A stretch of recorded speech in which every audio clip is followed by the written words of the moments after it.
ನನ್ನ ಅನುಮತಿ ಇಲ್ದೇನೆ ಸೀನು ನನ್ನ ಹೇಗ್ ಮದ್ವೆ ಮಾಡ್ಕೋತಾನೆ? ಸೀನು ಅನ್ಕೊಂಡಿರೋದು ಏನು ನಡೆಯಲ್ಲ. ನೀವು ಭಯ ಪಡ್ಬೇಡಿ ದೊಡ್ಡಮ್ಮ.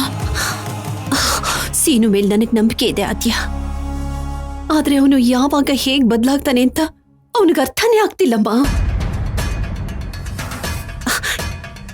ಸೀನುವಿಂದ ಯಾವ ಸಮಸ್ಯೆನೂ ಬರ್ತಿರೋ ಹಾಗೆ ನೀನೇ ನೋಡ್ಕೋಬೇಕು ಆದ್ಯ.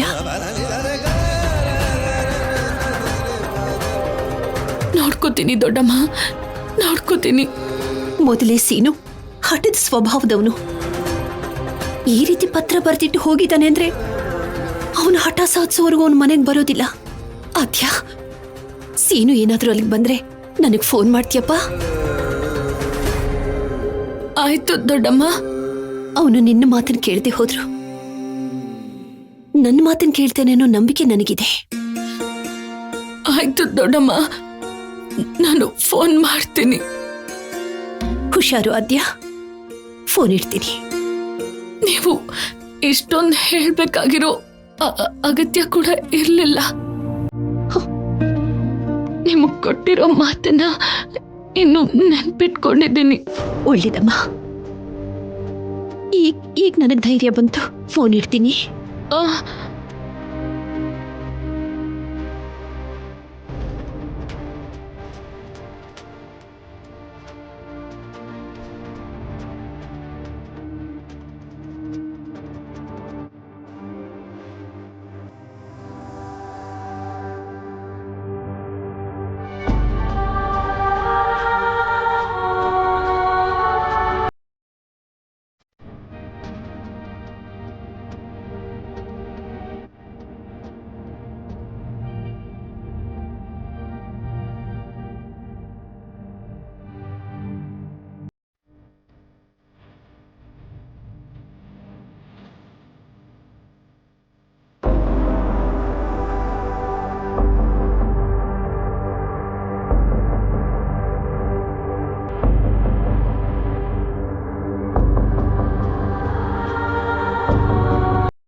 ನಿನ್ನ ಜೀವನದಲ್ಲಿ ಪ್ರೀತಿಯನ್ನು ಪದಕ್ಕೆ ಜಾಗ ಇರಕೂಡದು. ಒಂದ್ ವೇಳೆ ಹಾಗೆ ನಡೆದಿದೆ ಆದ್ರೆ ಅವತ್ತು ನಿಮ್ಮಮ್ಮ ಮಾಡಿದ್ದು ಕೂಡ ತಪ್ಪು ಅಂತ ನೀನೇ ನಿರೂಪಿಸಿದಾಗ ಆಗ್ಬಿಡುತ್ತೆ ಆದ್ಯ.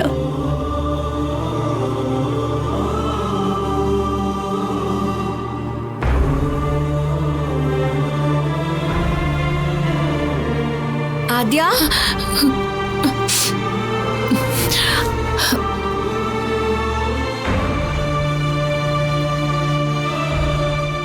ಏನಾಯ್ತು ಆದ್ಯ? ಸೀನು ಮಾವ ಬಂದಿದ್ದಾನ ಅಂತ ಅಮ್ಮ ಕೇಳ್ತಾ ಇದ್ರು. ಅವನ್ ಯಾಕೆ ಇಲ್ಲಿ ಬರ್ತಾನೆ? ಮನೇಲಿ ಹೇಳ್ದೇನೆ ಫ್ರೆಂಡ್ಸ್ ಜೊತೆ ಹೋಗಿದ್ದಾನಂತೆ. ಎಲ್ರೂ ಇಲ್ಲಿಗೆ ಬಂದಿದ್ದಾನೇನೋ ಅನ್ಕೋತಿದ್ದಾರೆ. ಓ ಹೌದಾ? ಅಷ್ಟಕ್ಕೂ ಸೀನು ಮಾವ ಇಲ್ಲಿಗೆ ಯಾಕೆ ಬರ್ತಾನೆ? ಅಮ್ಮ ಪ್ರತಿ ವಿಷಯಕ್ಕೂ ಚಿಂತೆ ಮಾಡ್ತಾಳೆ.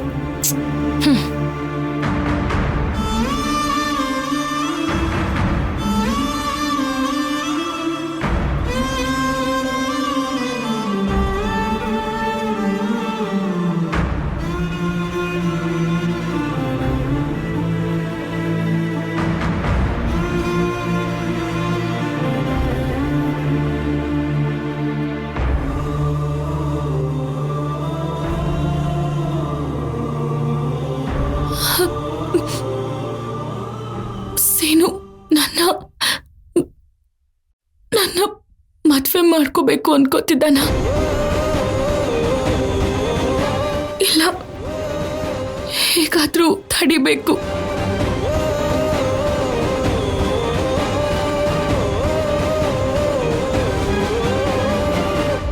ಯಾವುದೇನೇ ಆದ್ರೂ ನನ್ ಮಗನ್ ಮಾತ್ರ ನಾನು ಹುಷಾರಾಗಿ ಬೆಳೆಸ್ಬೇಕು ಅನ್ಕೋತಿದ್ದೀನಿ ಅತ್ತಿಗೆ. ಈಗ ಬಿಟ್ಟುಗೇನಾಗಿದೆ? ಆಹಾ, ಇಲ್ಲ ಅಂದ್ರೆ ಜಾನಕಿ ಅಕ್ಕ ತೋರ್ಸೋ ಪ್ರೀತಿಗೆ ನಾನು ಕೂಡ ಮರ್ತು ಹೋಗಿ ದೊಡ್ಡಮ್ಮ ಅಂತ ಜಾನಕಿ ಅಕ್ಕನ ಮಾತನ್ನೇ ಕೇಳೋ ಹಾಗಿದ್ದಾನೆ. ನಿನ್ನ ಮಗನ್ ಹಾಗೆ. ಅಂದ್ರೆ ಹೀಯಾಳಿಸ್ತಾ ಇದ್ಯಾ? ಹಾಗೆಲ್ಲ ಹೀಯಾಳಿಸ್ಕೊಂಡು ಮಾತಾಡೋದಕ್ಕೆ ನನಗೆ ಬರಲ್ಲ ಅತ್ಗೆ. ಹೆತ್ತ ಮಗನ ನಿಮಗ್ ಗೌರವ ಕೊಡ್ಲಿಲ್ವಲ್ಲ ಅಂತ ಹೇಳ್ತಿದ್ದೀನಷ್ಟೇ. ಪಾರ್ವತಿ, ನೀನ್ ಏನ್ ಹೇಳ್ಬೇಕು ಅನ್ಕೊಂಡಿದ್ಯೋ ನೇರವಾಗಿ ಹೇಳು. ನಿಮ್ಗಿನ್ನೂ ಅರ್ಥ ಆಗ್ಲಿಲ್ವಾ? ಸೀನು ಫ್ರೆಂಡ್ಸ್ ಜೊತೆ ಹೊರಗಡೆ ಹೋಗಿದ್ದಾನೆ ಅನ್ಕೋ. ನಿನ್ ಹತ್ರ ಒಂದು ಮಾತಾದ್ರೂ ಹೇಳದ್ನಾ? ಯಾಕೆ ನೀನ್ ಅವನ್ ಹೆತ್ತ ತಾಯಿ ಅಲ್ವಾ? ಅಲ್ಲ, ವೆಂಕಟರಮಣನ ಹತ್ರ ಆದ್ರೂ ಹೇಳದ್ನಾ? ಅವ್ರಿಗೆ ಮಗ ಅಂದ್ರೆ ಎಷ್ಟೊಂದ್ ಇಷ್ಟ ಇರತ್ತೆ. ನಿಮ್ಮಿಬ್ಬರಿಗೂ ಹೇಳ್ದೇನೆ ಜಾನ್ ಕಕ್ಕಂಗ್ ಮಾತ್ರ ಫೋನ್ ಮಾಡಿ ಯಾಕೆ ಹೇಳಿದ್ನೋ? ಹೌದು ಪಾರ್ವತಿ, ಇಷ್ಟು ದಿನ ನಾನು ಆ ಥರ ಯೋಚಿಸ್ಲಿಲ್ಲ. ಆದ್ರೆ ಸೀನು ವಿಚಾರದಲ್ಲಿ ಅತ್ತಿಗೆ ಏನೋ ಮುಚ್ಚಿಡ್ತಾ ಇದ್ದಾಳೆ. ಇಲ್ಲ ಅಂದ್ರೆ ಅವನು ರಾತ್ರೋರಾತ್ರಿ ಮನೆಯಿಂದ ಆಚೆ ಹೋಗಿ ಅತ್ತಿಗೆಗೆ ಮಾತ್ರ ಫೋನ್ ಮಾಡಿ ಫ್ರೆಂಡ್ಸ್ ಜೊತೆ ಇದ್ದೀನಿ ಅಂತ ಹೇಳೋದು ಅಂದ್ರೆ ಏನು? ಇವಾಗ ಅರ್ಥ ಆಯ್ತಾ? ಆ ಆದ್ಯ ಮನೆನಲ್ಲಿಲ್ಲ, ಸೀನು ಕೂಡ ಮನೇಲಿಲ್ಲ. ಆ ಆದ್ಯ ಸೀನು ಪ್ರೀತಿಸೋದಕ್ಕೆ ಜಾನಕಿ ಅಕ್ಕ ಏನಾದ್ರೂ ಸಹಾಯ ಮಾಡಿದಾರೆ? ಯಾರ ಬಗ್ಗೆ ಏನ್ ಮಾತಾಡ್ತಾ ಇದ್ದೀರಾ? ಅಣ್ಣ, ಅದು ನಮ್ ಪಾರ್ವತಿ, ನೀನು ನಿನ್ನ ಅದಕ್ಕೆ ಜೊತೆ ಓಡಾಡಿ ನಿನ್ ಬುದ್ಧಿನ ಕೆಟ್ಟೋಗಿರಾಗಿದೆ. ರೀ, ಮತ್ತೆ ಇಲ್ಲಾಂದ್ರೆ ಏನೇ ನಿನ್ ಮಗ ನಿನ್ ಮಾತನ್ನ ಯಾಕೆ ಕೇಳ್ತಿಲ್ಲ ಅಂತಾನೆ ನಿನ್ ಡೌಟು. ಛೇ, ಅವನಿಗೆ ಚಿಕ್ಕದಿನಲ್ಲಿ ನಿಮ್ಮ ಅಣ್ಣ ಏನ್ ಕೊಡ್ತಾನೆ, ಎಷ್ಟು ತಗೋಬೇಕು ಅಂತ ನೀನೇ ನೋಡ್ತಾ ಇದ್ದೆ. ಆದ್ರೆ ಜಾನಕಿ ತಂಗಿಯಮ್ಮ ಅವನು ಏನ್ ತಿಂದ, ಯಾವಾಗ ತಿಂದ ಅಂತ ನೋಡ್ಕೊಂಡ್ಲು. ಅವನಿಗೆ ಹುಷಾರಿಲ್ಲ ಅಂದ್ರೆ ಅದಕ್ಕೆ ಎಷ್ಟು ದುಡ್ಡು ಖರ್ಚಾಗತ್ತೆ ಅಂತ ನೀನು ಯೋಚನೆ ಮಾಡ್ತಾ ಇದ್ದೆ. ಆದ್ರೆ ಜಾನಕಿ ತಂಗಿಯಮ್ಮ ಖರ್ಚು ಮಾಡಿ ಅವನ ಆರೋಗ್ಯನ ಸರಿಪಡಿಸ್ತಾ ಇದ್ಲು. ಯಾವ್ದಾದ್ರು ಹಬ್ಬ ಬಂದ್ರೆ ಯಾವ ತರ ಸೀರೆ ತಗೋಬೇಕು, ಯಾವ ತರ ಒಡವೆ ಹಾಕೋಬೇಕು ಅಂತ ನೀನು ಯೋಚನೆ ಮಾಡ್ತಿದ್ದೆ. ಆದ್ರೆ ಜಾನಕಿ ತಂಗಿಯಮ್ಮ ಅವನಿಗೆ ಎಂಥ ಬಟ್ಟೆ ಕೊಡಿಸ್ಬೇಕು ಅಂತ ಯೋಚನೆ ಮಾಡ್ತಿದ್ಲು. ಇಷ್ಟು ಸಾಲದ ಅವನ್ ಜಾನಕಿ ತಂಗಿಯಮ್ಮನ ಅಮ್ಮ ಅಂತ ಕರೆಯೋದಕ್ಕೆ? ಏನೇ, ಜಾನಕಿ ತಂಗಿಯಮ್ಮನ ನೋಡ್ತಿದ್ರೆ ನನಗೆ ನಮ್ಮ ಅಮ್ಮನ ನೋಡ್ತಿರೋ ಹಾಗ ಅನ್ಸುತ್ತೆ. ಮತ್ತ ಅವನಿಗಷ್ಟು ಚೆನ್ನಾಗಿ ನೋಡ್ಕೊಂಡಿದ್ದಾಳ ಅವಳು, ಅವನಿಗೆ ಎಷ್ಟು ಪ್ರೀತಿ ಇರ್ಬೇಕು ಹೇಳು? ಜಾನಕಿ ತಂಗಿಯಮ್ಮನ ಬಗ್ಗೆ ತಪ್ಪಾಗಿ ಮಾತಾಡಿದ್ರೆ ನಮ್ಗೆ ಪಾಪ ಅನ್ಕೊಳುತ್ತೆ ಕಣೆ.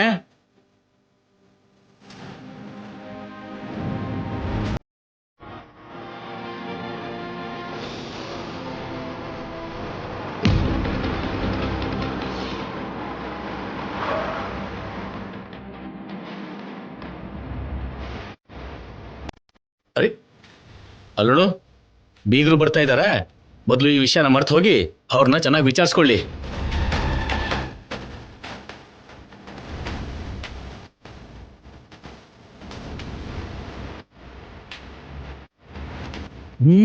ಮಾತಾಡ್ಸು. ಚಿಕ್ಕಮ್ಮ, ನಮಸ್ಕಾರ. ಬನ್ನಿ ಬನ್ನಿ ಬನ್ನಿ, ಒಳಗೆ ಬನ್ನಿ. ಬನ್ನಿ. ನಡಿ. ಭಾವನವ್ರೆ ಅಲ್ಲಿ ನೋಡಿ, ಭಾವನವ್ರು ಬಂದೇ ಬಿಟ್ರು. ನಮಸ್ಕಾರ ಚಲಪತಿ ಅವರೇ. ನೀವ್ ಏನೇ ಹೇಳಿ, ಈ ಮನೆಗೆ ಬಂದ ತಕ್ಷಣ ಮನಸ್ಸಿಗೆ ಒಂದ್ ರೀತಿ ಸಮಾಧಾನ ಆಗತ್ತೆ. ನಮಸ್ಕಾರ. ನಮಸ್ಕಾರ. ಅದೆಲ್ಲ ನೀನ್ ಅಭಿಮಾನ ಚಲಪತಿ. ಹಾ, ನಮಸ್ಕಾರ ನಮ್ಮ. ನಮಸ್ಕಾರ. ತುಂಬಾ ದೂರದಿಂದ ಬಂದಿದ್ದೀರಿ, ಕಾಫಿ ಟೀ ಏನಾದ್ರೂ ಮಾಡ್ಕೊಂಡ್ ಬರ್ಲಾ? ಏನು ಬೇಡಮ್ಮ, ನಾವು ಕುಡ್ಕೊಂಡೇ ಬಂದಿದ್ದೀವಿ. ಹೌದು, ಸಿನಿಮಾವ ಇಲ್ಲಿ ಕಾಣಿಸ್ತಾನೆ ಇಲ್ಲ.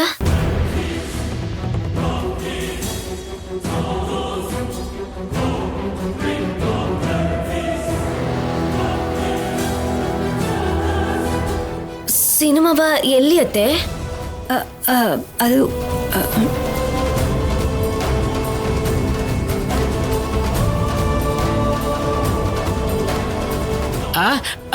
ಅವನು ಅವ್ನ ಫ್ರೆಂಡ್ಸ್ನ ನೋಡಕ್ ಹೋಗಿದ್ದಾನಮ್ಮ. ಯಾವ ಫ್ರೆಂಡ್ಸು?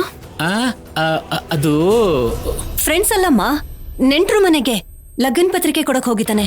ಅಯ್ಯೋ ಹೌದಾ? ಹಾ, ಮುಂಚೆನೆ ಹೇಳಿದ್ರೆ ನಾನು ಹೋಗ್ತಾ ಇದ್ನಲ್ಲ ಅತ್ತೆ. ಸಿನಿಮಾ ಅವನ ಜೊತೆಗೆ ನನ್ನ ಫ್ರೆಂಡ್ಸ್ಗೂ ಕಾರ್ಡ್ ಕೊಟ್ಟು ಬರ್ತಾ ಇದ್ದೆ. ನಮ್ಮಿಬ್ರು ಜೋಡಿ ನೋಡಿ ನನ್ನ ಫ್ರೆಂಡ್ಸ್ ಕೂಡ ತುಂಬಾ ಹ್ಯಾಪಿ ಆಗ್ತಾ ಇದ್ರು. ಸಿನಿಮಾವ ಏನು ಹೇಳೋದೇ ಇಲ್ಲ, ಯಾವಾಗ್ಲೂ ಹೀಗೆ ಮಾಡ್ತಾನೆ. ನೋಡಮ್ಮ, ಮದ್ವೆ ಆಗೋದಕ್ ಮುಂಚೆ ಎಲ್ಲ ಹೀಗೆ ಇರ್ತಾರಮ್ಮ. ಫ್ರೆಂಡ್ಸ್ ಜೊತೆ ತಿರುಗೋದಿದ್ರೆ ಈಗ್ಲೇ ತಿರುಗ್ಬೇಕು. ಯಾಕೆ ಅಂದ್ರೆ ಮದ್ವೆ ಆದ್ಮೇಲೆ ಹೋಗ್ಬೇಕು ಅಂದ್ರೆ ನೀನ್ ಪರ್ಮಿಷನ್ ತಗೋಬೇಕಲ್ಲ. ಕರೆಕ್ಟ್ ಆಗಿ ಹೇಳಿದ್ರಿ.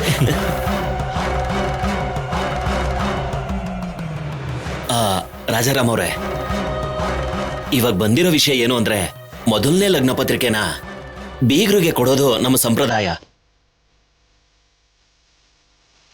ಪುಣ್ಯ ಏನು ಅಂದ್ರೆ ನೀವು ಮನೇಲೇ ಇದ್ದೀರಾ, ಅದು ನಮ್ಮ ಅದೃಷ್ಟ. ಅಕ್ಕ ನೀವು ಭಾವನವ್ರ ಜೊತೆಲಿ ಲಗ್ನ ಪತ್ರಿಕೆ ತಗೊಳ್ಳಿ.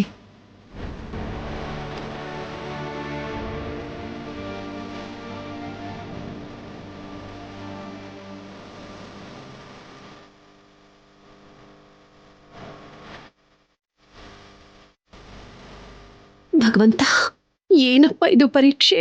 ಇವ್ರು ನೋಡಿದ್ರೆ ಲಗ್ನ ಪತ್ರಿಕೆ ಹಂಚೋಕೆ ಶುರು ಮಾಡ್ಬಿಟ್ರು. ಇನ್ನೊಂದು ಕಡೆ ಸೀನು ಮದುವೆನ ನಿಲ್ಲಿಸ್ಬಿಡ್ತೀನಿ ಅಂತ ಹೇಳ್ತಿದ್ದಾನೆ. ಏನ್ ನಡೆಯುತ್ತೋ ಏನೋ ಅಂತ ಗೊತ್ತೇ ಆಗ್ತಿಲ್ವೇ.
ಬಂದ್ಬಿಟ್ಟೆ ಆದ್ಯ, ನಿನಗೋಸ್ಕರ ಎಲ್ಲರನ್ನೂ ಬಿಟ್ಟು ಬಂದ್ಬಿಟ್ಟೆ.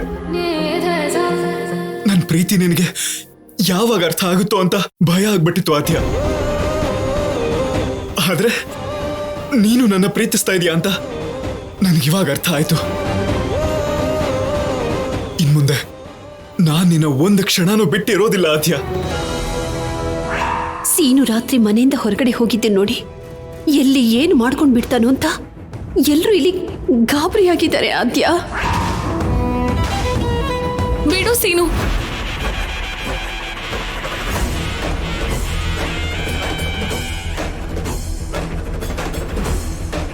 ಆದ್ಯ, ಏನಿದು? ಸೀನು, ನಿನ್ನ ಪ್ರೀತಿಸ್ತಿಲ್ಲ ಅಂತ ಹೇಳ್ದೆ ತಾನೆ? ಆದ್ರೂ ಯಾಕೆ ಬಂದೆ? ಒಂದು ಸಲ ನಿನ್ ಮನ್ಸ್ ಮೇಲೆ ಕೈ ಇಟ್ಕೊಂಡು ಹೇಳು ಆದ್ಯ, ನೀನು ನಿಜವಾಗ್ಲು ನನ್ನ ಪ್ರೀತಿಸ್ತಾ ಇಲ್ವಾ?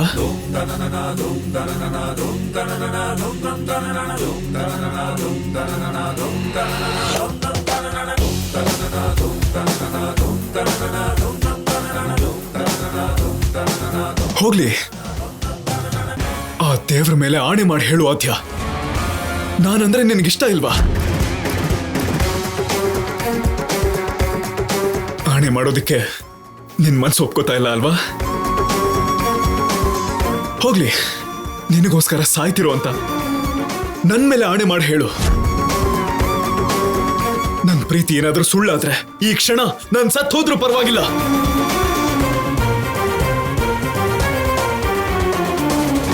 ನೀನ್ ನನ್ನ ಪ್ರೀತಿಸ್ತಿದ್ಯಾ ಅನ್ನೋ ನಿಜ ನನಗ್ ಗೊತ್ತಾಗ್ಬೇಕು. ಇನ್ನು ಸಾಕ್ ಮಾಡು ಸೀನು. ನಾನಿನ್ನ ಪ್ರೀತಿಸ್ತಿಲ್ಲ ಅಂತ ನಂಬಿಸೋ ಅವಶ್ಯಕತೆ ನನಗಿಲ್ಲ. ನಾನು ಹೇಳ್ತಿದ್ದೀನಲ್ಲ, ನೀನಂದ್ರೆ ನನಗಿಷ್ಟ ಇಲ್ಲ. ಯಾವತ್ತಿಗೂ ಪ್ರೀತಿ ಹುಟ್ಟಲ್ಲ.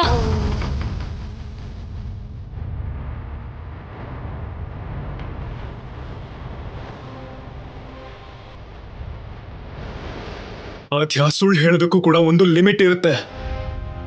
ಪ್ರೀತಿಸ್ತಿದ್ಯಾ ಅಂತ ಎಷ್ಟು ಸಲ ಕೇಳಿದ್ರು ಕೂಡ ಇಲ್ಲ ಅಂತ ಹೇಳ್ತೀಯಲ್ಲ ಆದ್ಯ. ನನ್ ಮನ್ಸಲ್ಲಿ ಯಾವ ಪ್ರೀತಿನೂ ಇಲ್ಲದೆ ಇರೋದಕ್ಕೆ ಅದ್ ನಿನಗೆ ಕಾಣಿಸ್ತಿಲ್ಲ ಸೀನು. ನನ್ನಿಂದ ಪ್ರೀತಿಸೋದಕ್ಕಾಗಲ್ಲ.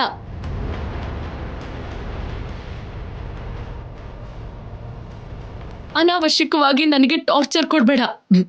ನೀನ್ ನಿಜವಾಗ್ಲೂ ನನ್ನ ಪ್ರೀತಿಸ್ತಾ ಇಲ್ವಾ? ನಿಜವಾಗ್ಲೂ ನಿನ್ನ ಪ್ರೀತಿಸ್ತಿಲ್ಲ.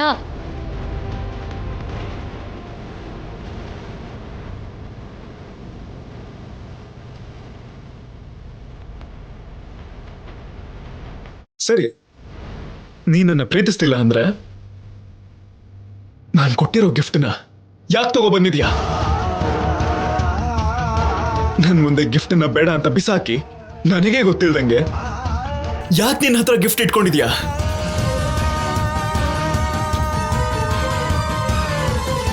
ನೀನು ಅತ್ತೆ ಹತ್ರ ಮಾತಾಡ್ಬೇಕಾದ್ರೆ ಅದರ ಸೌಂಡ್ ನನಗೆ ಕೇಳಿಸ್ತು ಆದ್ಯ.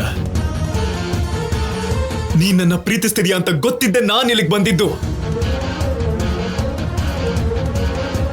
ಇಷ್ಟು ದಿನ ನಾನ್ ನಿನ್ಗೆ ಇಷ್ಟ ಇಲ್ಲ ಅಂತ ಹೇಳುವಾಗ ನಿಜವಾಗ್ಲೂ ನಾನ್ ನಿನಗಿಷ್ಟ ಇಲ್ಲ ಅಂತ ಅನ್ಕೋತಿದ್ದೆ.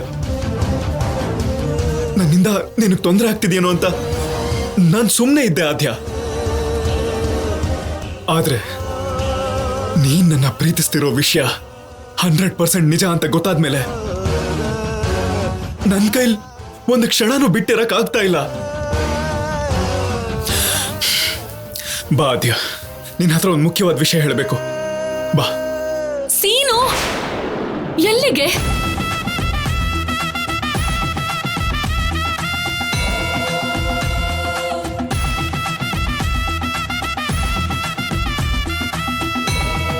ನೀನ್ ನನ್ನ ಪ್ರೀತಿಸ್ತಾ ಇದೀಯಾ ಅಂತ ನನಗೆ ಗೊತ್ತು ಆದ್ಯ. ನೀನ್ ಏನ್ ಹೇಳಿದ್ರು ನಾನು ನಂಬಲ್ಲ. ನೀನ್ ನನ್ನ ಜೊತೆ ಬರ್ಬೇಕು ಅಷ್ಟೇ. ಪ್ರೀತಿಸಿದ್ರೆ ಒಂದಾಗ್ಲೇಬೇಕು ಅನ್ನೋ ರೂಲ್ ಏನಿಲ್ವಲ್ಲ. ನನ್ ಮನ್ಸಲ್ಲಿರೋ ಪ್ರೀತಿ ಯಾವತ್ತಿಗೂ ನಿನಗೆ ಹತ್ರ ಆಗ್ಲಿಲ್ಲ.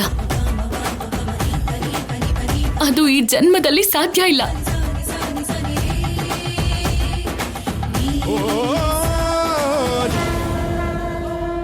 ಆದ್ಯ, ಹಾಗೆಲ್ಲ ಮಾತಾಡ್ಬೇಡ. ನೀನಂದ್ರೆ ನನಗ್ ಪ್ರಾಣ.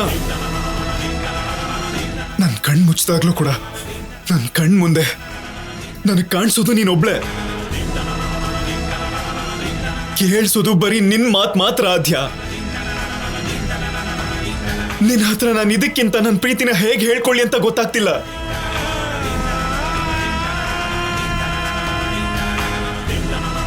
ನೀನ್ ನನ್ನ ಪ್ರೀತಿಸ್ತಿದ್ಯಾ ಅಂತ ಗೊತ್ತಾದ್ಮೇಲೂ ನೀನನ್ನ ಬಿಟ್ಟು ಹೋಗೋದಕ್ಕೆ ನಾನೇನು ಹುಚ್ಚ ಅಲ್ಲ.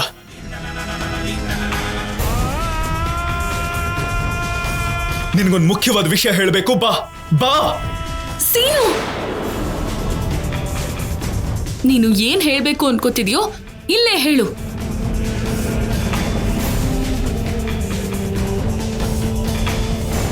ಸರಿ, ಸಾಯಂಕಾಲ ನಿನಗೋಸ್ಕರ ಆ ಬೆಟ್ಟದ ಹತ್ರ ಕಾಯ್ತಾ ಇರ್ತೀನಿ. ನೀನು ಖಂಡಿತವಾಗ್ಲೂ ಬರಬೇಕು. ನೀನ್ ಬರೋವರೆಗೂ ನಾನಲ್ಲೇ ಕಾಯ್ತಾ ಇರ್ತೀನಿ. ಎಷ್ಟೇ ದಿನ ಆದ್ರೂ ಎಷ್ಟೇ ವರ್ಷ ಆದ್ರೂ ಸರಿ. ಸೀನು ಸೀನು